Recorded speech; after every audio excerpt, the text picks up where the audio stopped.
Hello everyone, मैं आपका Upendra sir. आज मैं इनकम टैक्स को आगे बढ़ाते हुए मैं सेकेंड परक्यूजिट्स पर चर्चा करने जा रहा हूँ। फर्स्ट परक्यूजिट्स के रूप में हम ऑलरेडी पढ़ चुके हैं पिछले वीडियो तक में। आज हम सेकेंड परक्यूजिट्स की बात करेंगे और सेकेंड परक्यूजिट्स का मतलब होता है चाहे वह इन फैसिलिटीज़ प्राप्त हो या इन काइंड्स प्राप्त हो। इन फैसिलिटीज़ का मतलब सुविधाओं में, इन काइंड्स का मतलब वस्तुओं में। तो पहले मैं सारी सुविधाओं का मूल्यांकन करूंगा और इसके अंतर्गत वही लॉजिक को ध्यान में रखना है कि किसी भी सुविधा का कितना आपको पर्सनल एडवांटेज मिलता है, वह पर्सनल एडवांटेज आपका टैक्सेबल माना जाता है। तो इसके मूल्यांकन करने में कर्मचारियों में कोई भेद नहीं किया जाता है, चाहे वो सरकारी कर्मचारी हो या प्राइवेट कर्मचारी हो। इसलिए हमने लिख दिया है टैक्सेबल फॉर ऑल। मीन्स कोई कर्मचारी हो, चाहे वो सरकारी कर्मचारी हो या प्राइवेट कर्मचारी हो, दोनों के लिए यह सुविधा प्रायः कुछ हिस्सा इस सुविधा का टैक्सेबल होता है। सुविधा क्यों टैक्सेबल किया जाता है जबकि इस सुविधा में कोई आय की क्षमता नहीं, मीन्स सुविधाओं में प्राय कर देने की क्षमता नहीं होती है, फिर भी इसे कर लगाने के लिए शामिल किया जाता है। तो प्राय सरकार का ऐसा मानना है कि जो मुद्रा में आपको प्राप्त होते हैं उसमें कर देने की क्षमता प्रत्यक्ष होती है, जबकि जो सुविधा के रूप में आपको प्राप्त होता है उसमें भी कर देने की क्षमता और प्रत्यक्ष तरीके से होती है। जैसे आपको रहने के लिए मकान दे दिया गया, इसका मतलब मकान पर कोई खर्च आपको नहीं करना पड़ेगा और इस प्रकार से खर्च की बचत होगी। तो खर्च की बचत भी प्रायः आपके कर देने की क्षमता में वृद्धि करता है। इसी लॉजिक के चलते प्राय सुविधाओं का भी मूल्यांकन किया जाता है कि किसी भी सुविधा के लिए कितना आपके सैलरी शीर्षक में जोड़ा जाए। दैट मीन्स हम टैक्सेबल अमाउंट की गणना करते हैं, अर्थात कितना जोड़ा जाए और कितना छोड़ा जाए, ये बातें इसके अंतर्गत हम पढ़ेंगे। तो इसकी शुरुआत कर रहे हैं कि first of all rent free unfurnished house. एक मालिक के द्वारा जो कर्मचारी को रहने का मकान दिया जाता है, प्राय वो मकान 3 स्थिति में हो सकता है। इसलिए हमने इसको क्रमवार ए, बी, सी इत्यादि के द्वारा बांट कर पढ़ाने जा रहे हैं। अर्थात एक मकान की 3 स्थिति हो सकता है। पहली स्थिति गवर्नमेंट एम्प्लॉय के संदर्भ में, अर्थात आप गवर्नमेंट एम्प्लॉय हैं और गवर्नमेंट एम्प्लॉयज का तात्पर्य होता है सेंट्रल और स्टेट गवर्नमेंट। दैट मीन्स इसमें लोकल गवर्नमेंट को शामिल नहीं किया जाता है, जो प्राइम म्यूनिसिपैलिटी होते हैं इत्यादि। गवर्नमेंट एम्प्लॉय के लिए रेंट फ्री अनफर्निश्ड हाउस का मूल्यांकन determination as per government rules होता है। अर्थात सरकार ने अगर नियम बना दिया कि 1000 पर मंथ इस मकान के लिए सुविधा का मूल्यांकन होगा, तो 1000 रुपया पर मंथ के दर से आपके वेतन में जोड़ा जाएगा। इसमें किसी भी प्रकार के कैलकुलेशंस करने की आवश्यकता नहीं होती है। आपके प्रश्न में प्रायः गवर्नमेंट के द्वारा निर्धारित किराए लिखे हुए रहेंगे इन बिहाफ ऑफ गवर्नमेंट एम्प्लॉय, उतना ही आपके वेतन में जोड़ा जाएगा। दूसरा होता अदर एम्प्लॉय। दैट मीन्स पहले एम्प्लॉय में किसी कैलकुलेशंस की आवश्यकता नहीं थी। प्रश्न में आपका जो गवर्नमेंट एम्प्लॉय है उसके लिए जो सरकार ने निर्धारित कर रखा है वही निर्धारित राशि आपके वेतन शीर्षक में कर योग्य होगा। दूसरा है अदर एम्प्लॉय। अदर एम्प्लॉय का मतलब all are private employ. Government employ and other employ 2 भागों में बांट दिए हैं। मीन्स गवर्नमेंट के अतिरिक्त जितने भी एम्प्लॉय होते हैं वह सब प्राइवेट कर्मचारी कहे जाते हैं, जिसको मैंने अदर एम्प्लॉयज के रूप में ट्रीट किया है। अब यहाँ ध्यान रखने की बात, क्या ध्यान देने की बात है? Unfurnished house. सबसे पहले अनफर्निश्ड का मतलब क्या होता है? अनफर्निश्ड का मतलब है आपको रहने के लिए मकान तो दे दिया गया, लेकिन उस मकान के अंतर्गत कोई चीज़ नहीं है, बिल्कुल आपका मकान खाली है। अर्थात जितनी भी सुविधा जुटाना है वह आप स्वयं जुटाइए, चूल्हा लाइए, पलंग लाइए, फैन लगाइए। कहने का मतलब ये सिर्फ मकान की खोली होता है, मकान के अंतर्गत कुछ नहीं होता है, इसलिए इसको अनफर्निश्ड हाउस की संज्ञा से नवाजा जाता है। इस प्रकार के अगर आपको मकान प्राप्त हो गए तो आपके वेतन में कितना इस मकान के लिए टैक्सेबल होगा उसकी गणना करनी है। मीन्स हम हमेशा टैक्सेबल अमाउंट की गणना करते हैं, उस मकान से कितना लाभ मिल रहा है इसकी कोई मतलब नहीं है। एक सर्टेन अमाउंट तय कर दिया गया है, वही सर्टेन अमाउंट को निकालकर आपके वेतन शीर्षक में जोड़ा जाता है। तो first of all unfurnished house में लिखा हुआ if the house belongs to employ. If the house belongs to employer का मतलब जो मकान आपको दिया गया है रहने के लिए, उस मकान का मालिक स्वयं एम्प्लॉयर है, नियोक्ता है, आपका मालिक है। दैट मीन्स हम एम्प्लॉयर को हमेशा मालिक संबोधित करते हैं। आपको इसमें कहीं कोई दिक्कत नहीं होनी चाहिए कि हम आपको गलत कोई बता रहे हैं। तो ये मकान कैसा है? तो मकान का मालिक कौन है? आपका एम्प्लॉयर है। तो वैसी परिस्थिति में आपके सैलरी शीर्षक में इस मकान के लिए कितनी राशि जोड़ी जाए यह डिपेंड करता है कि आप किस प्रकार के शहर में नौकरी करते हैं। किस प्रकार के शहर का मतलब वहाँ के पॉपुलेशंस कितनी है, उसी पॉपुलेशंस के आधार पर इस मकान का मूल्यांकन करके आपके वेतन शीर्षक में जोड़ा जाता है। लिखा हुआ है if the population less than 10 lakhs, अर्थात जिस शहर में आप नौकरी करते हैं अगर उसकी पॉपुलेशन 10.5 लाख से कम है, अगर उस शहर की पॉपुलेशन 10 लाख से कम है तो आपके वेतन का 7.5% टैक्सेबल होगा। आपके वेतन का, इसको हम आगे चल के चर्चा करेंगे कि आपके वेतन का मतलब क्या होता है। अभी आप सिर्फ इतना ही जानिए, आपके वेतन का 7.5% टैक्सेबल होगा। If the population more than 10 lakhs but less than 25 lakhs, that means अगर उस शहर की जनसंख्या 10 लाख से अधिक परंतु 25 लाख से कम है तो आपके वेतन का 10% टैक्सेबल होगा। बहुत ही सरल भाषा में मैं आपको समझा रहा हूं, जो समझने में आपको कोई दिक्कत नहीं होगी। तीसरी स्थिति है if the population more than 25 lakhs, अगर उस शहर की जनसंख्या 25 लाख से अधिक है तब आपके वेतन का 15% आपके वेतन शीर्षक में as a rent free unfurnished house के लिए जोड़ा जाएगा। That's all. ये 3 कंडीशंस आपको याद रखना है। किस संदर्भ में? If the house belongs to employer, इसको हम कह सकते हैं if the house owned by employer, that means उस मकान का मालिक स्वयं आपका नियोक्ता है, तो पॉपुलेशंस के आधार पर आपके वेतन शीर्षक में जोड़े जाएंगे जो 7.5%, 10% और 15% की श्रेणी में है। आप पॉपुलेशन वहाँ लिखा हुआ है, बिल्कुल इसे आप कॉपी पर साधारणतः लिख लिया कीजिए, आपको कहीं इनकम टैक्स को समझने में दिक्कत नहीं होगी।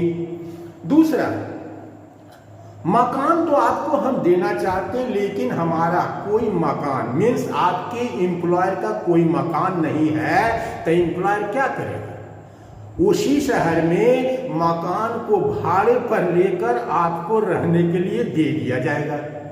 तब हमने लिखा है if the house taken on hire by the employ, अर्थात नियोक्ता के द्वारा मकान अगर किराए पर लेकर आपको रहने के लिए दिया गया है और वह मकान की प्रकृति अनफर्निश्ड है, दैट मीन्स फर्नीचर नाम की कोई चीज उस मकान में नहीं है, इसीलिए इसे अनफर्निश्ड कहा जाता है।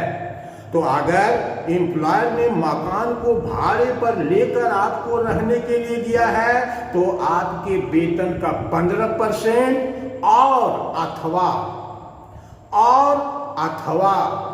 का मतलब हुआ actual rent paid by the employ to the landlord, means employer उस मकान के लिए कितना किराया मकान के मालिक को चुकाता है।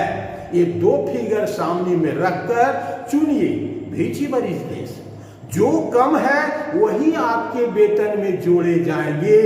दैट मीन्स कोई दिक्कत नहीं है, 15% ऑफ सैलरी और actual rent paid by employer to landlord whichever is less will be taxable in your income from salary, कहीं कोई प्रॉब्लम की बात नहीं है। तीसरा हमने समझाया rent free furnished house. Rent free furnished house और अनफर्निश्ड में इतना का ही अंतर है कि अनफर्निश्ड में फर्नीचर नाम की कोई चीज नहीं होती और फर्निश्ड हाउस में डेकोरेटेड होता है, मीन्स फर्नीचर से सुसज्जित होता है। घर में सिर्फ गृह प्रवेश करने की आवश्यकता है, कोई सामान बाहर से लाने की आवश्यकता नहीं है। That means that is called furnished house. अगर एम्प्लॉयर ने आपको फर्निश्ड हाउस रहने के लिए दिया है तब वेरी सिंपल, सबसे पहले इसका मूल्यांकन अनफर्निश्ड की तरफ कर दिया जाता है। अनफर्निश्ड और फर्निश्ड में एक फर्नीचर ही है जो दोनों को अंतर करता है, अन्यथा कोई अंतर नहीं करता है। दैट मीन्स जब हम फर्निश्ड हाउस का मूल्यांकन करेंगे तो first of all valuation of unfurnished on the above, means ऊपर जो हमने अनफर्निश्ड अभी बता रहे हैं उसी के आधार पर पहले अनफर्निश्ड का मूल्यांकन होगा। बस करना कुछ नहीं है, उस मकान में जितना लागत का फर्नीचर है प्लस 10% कॉस्ट ऑफ फर्नीचर जोड़ देंगे, तब कहला जाएगा रेंट फ्री फर्निश्ड हाउस और इतना मूल्य आपके वेतन शीर्षक में जोड़ा जाएगा। अब आइए तीसरे की ओर। एक मकान को हम कहते हैं कंसेशनल हाउस। अभी बिल्कुल फ्री था, रेंट फ्री, चाहे वो अनफर्निश्ड हो चाहे वो फर्निश्ड हो, वह फ्री था बिल्कुल। दैट मीन्स एम्प्लॉय को कुछ भी चुकाना नहीं पड़ता था। ये है कंसेशनल हाउस। दैट मीन्स बहुत महंगा महंगा घर भी बहुत थोड़े थोड़े किराए पर प्राप्त हो जाता है। कंसेशनल हाउस दो प्रकार के होते हैं, अनफर्निश्ड भी हो सकते हैं, फर्निश्ड भी हो सकते हैं। तो फर्स्ट ऑफ ऑल इसका मूल्यांकन अगर अनफर्निश्ड है तो अनफर्निश्ड की तरह कीजिए, फर्निश्ड है तो फर्निश्ड की तरह कीजिए। इसलिए हमने लिखा कि first of all valuations of unfurnished और फर्निश्ड, अर्थात दोनों में से कोई एक मकान आपके पास है तो उपरोक्त नियमों के आधार पर पहले इसका मूल्यांकन अनफर्निश्ड अथवा फर्निश्ड की तरह कर लीजिए और आपके द्वारा जितना किराया एम्प्लॉयर के द्वारा लिया जाता है वह किराया डिडक्ट कर दिया जाए तो कहलाता है कंसेशनल हाउस। इसको कंसेशन इन रेंट भी कहते हैं। कहने में क्या है, दोनों का मतलब एक ही होता है, कंसेशनल हाउस या concession in rent. That means अब हम कहने की जरूरत नहीं है कि मैंने आपको तीनों प्रकार के मकान की स्थिति को बता दिए हैं। देखिए कंसेशनल हाउस में वैल्यूएशन ऑफ फर्निश्ड अथवा furnished less rent paid by employ, तीनों मकान का कड़ी एक दूसरे से जुड़ता है। इस बात को ध्यान में रखिए कि किसी भी मकान का मूल्यांकन करने में प्रायः तीनों का एक कड़ी की तरह जुटता है। मीन्स अनफर्निश्ड की तरह मूल्यांकन करके 10% ऑफ कॉस्ट ऑफ फर्नीचर जोड़ दिया जाए, वो फर्निश्ड हो जाता है। दैट मीन्स फिर तीसरी कड़ी है कि अनफर्निश्ड हो या फर्निश्ड हो, पहले उसका मूल्यांकन करते हैं और मूल्यांकन में आपके द्वारा काट मीन्स आपके द्वारा दिए गए किराए को घटा दिया जाता है। दैट मीन्स वो कंसेशनल हाउस कहा जाता है। अब हम चर्चा करेंगे कि 7.5% of salary, 10% of salary, 15% of salary का मतलब क्या है। यहाँ सैलरी का बहुत ही विस्तृत अर्थ होता है, अर्थात ये 10%, 7.5% और 15% हमने जो ऑफ सैलरी लिखा, इसका बहुत बड़ा मीनिंग होता है। इसलिए इस मीनिंग को समझना चाहिए कि 7.5%, 10 और 15% लेने के लिए सैलरी का क्या अर्थ है, सैलरी में क्या क्या जोड़कर 10% और 7.5% लिए जाते हैं, ये जानना जरूरी है। इसलिए हमने एक अंतिम लाइन में लिखा है कि सैलरी मीन्स, यहाँ सैलरी का अर्थ क्या होता है, जिस सैलरी का प्राय तीनों में ही प्रयोग हुआ है, चाहे आपको वह प्रत्यक्ष दिखता हो या प्रत्यक्ष नहीं दिखता।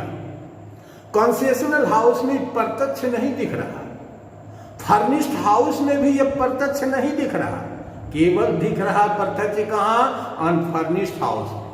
तो अनफर्निश्ड हाउस में प्रत्यक्ष दिखाई दे रहा है, चाहे किसी में दिखाई दे या न दे, हर जगह वह परसेंटेज लागू है।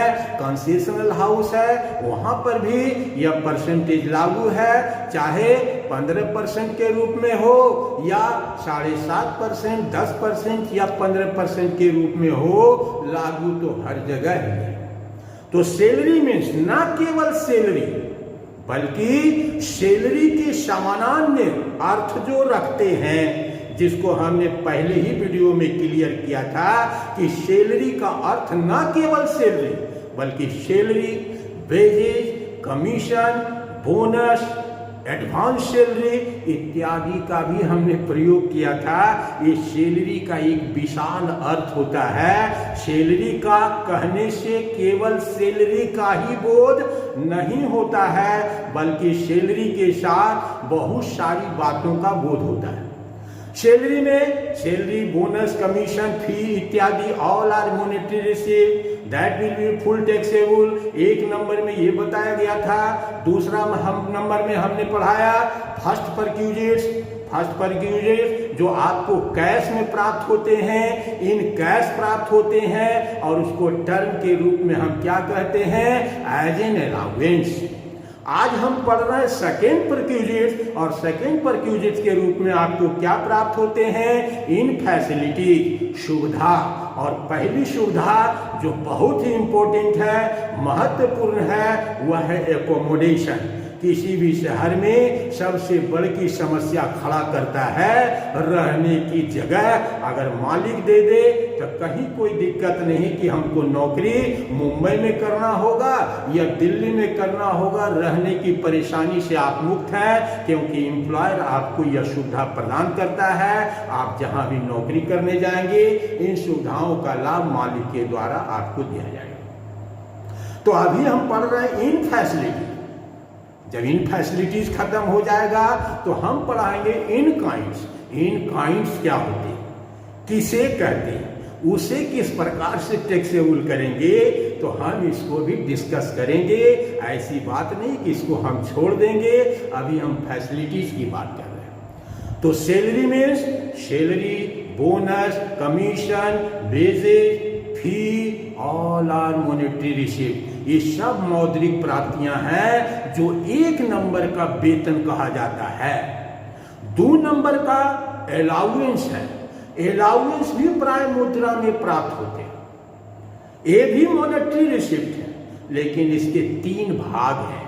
कुछ अलाउंस फुल्ली टैक्सेबल है, कुछ अलाउंस पार्शियली टैक्सेबल है, और कुछ अलाउंस टैक्स फ्री है, जिसको पूरी तरह मैंने निचोड़ कर पिछले वीडियो में समझा चुके हैं। अब यहाँ आपको समझने में कहीं कोई दिक्कत नहीं होनी चाहिए। फिर हमने क्या लिखा, salary mean salary plus fully taxable allowance.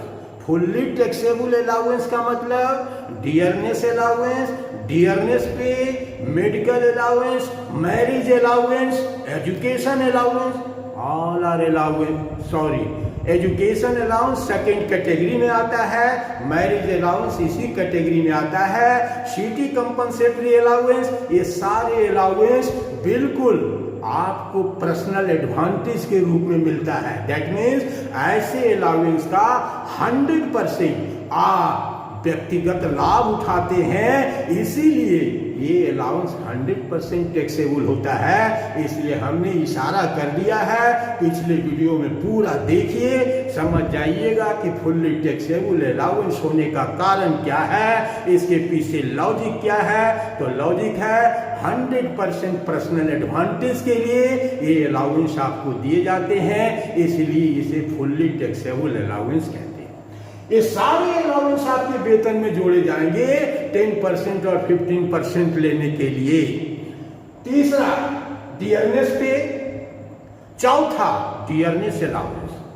Dearness allowance लिया जाए न लिया जाए, डियरनेस पे ऑलवेज लिए जाएंगे, लेकिन डियरनेस अलाउंस लेने की एक शर्त होती है, if are under the term of employment.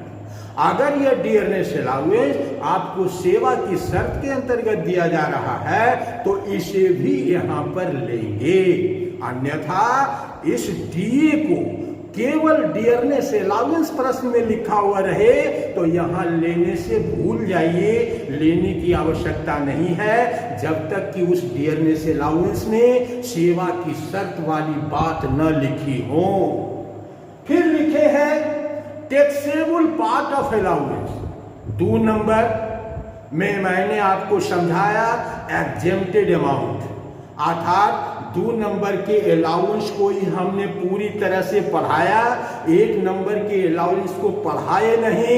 हम इतना ही कहते हैं कि जितना अलाउंस को हमने पढ़ा दिया उसे एज ए रूल्स को रूप में याद रखिए, और जिसे मैंने नहीं पढ़ाया लिख लीजिए। ऑल आर फुल टैक्सेबल, चाहे वह अंधरा अलाउंस हो चाहे वह काना अलाउंस, हमारा कहने का सेंस है कुछ भी रहे, that is a full taxable. या फॉरेन अलाउंस और परक्यूजेट, ये तो बिल्कुल टैक्स फ्री है, इसकी सीमाएं बहुत छोटी है, बहुत बड़ी नहीं है।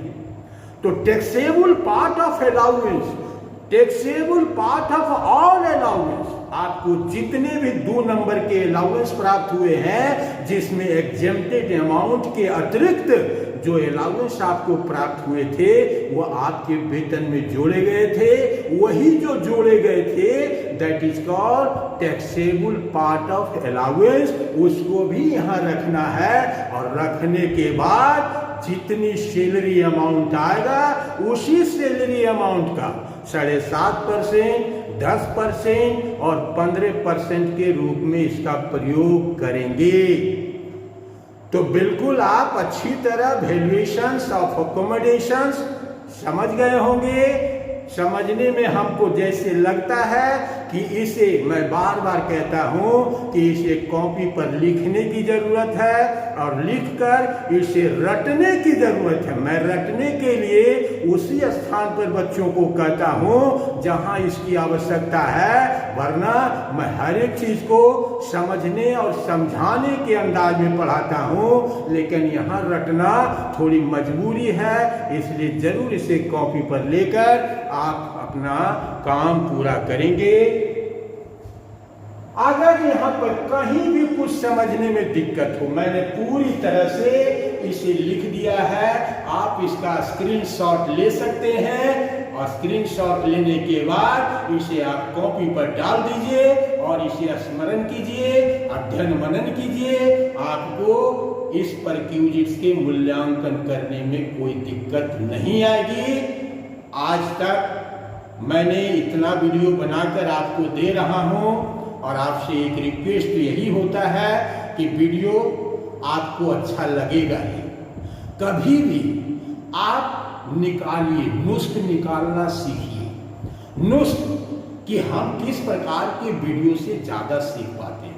हम बार बार कहते हैं कंपेयर टू अदर्स, दूसरे से कंपेयर कीजिए, तभी आपको अच्छे और बुरे का ज्ञान हो सकेगा और तब आप फैसला कीजिए कि आप इस वीडियो के द्वारा इनकम फ्रॉम सैलरी बनाना चाहते हैं कि अन्य दूसरे वीडियो के द्वारा, जो प्राय एक लेंदी प्रोसेस में समझाने का तरीका भी भिन्न है। हमारा हर समझाने का तरीका पहले ही बताए कि हम हर एक चीज को शब्दों में व्यक्त कर देते हैं, इसलिए हमने इतना शब्द लिख दिया और दावा ठोक लीजिए कि आप कभी भी valuation of rent free house का मूल्यांकन करने में गलतियां नहीं करेंगे।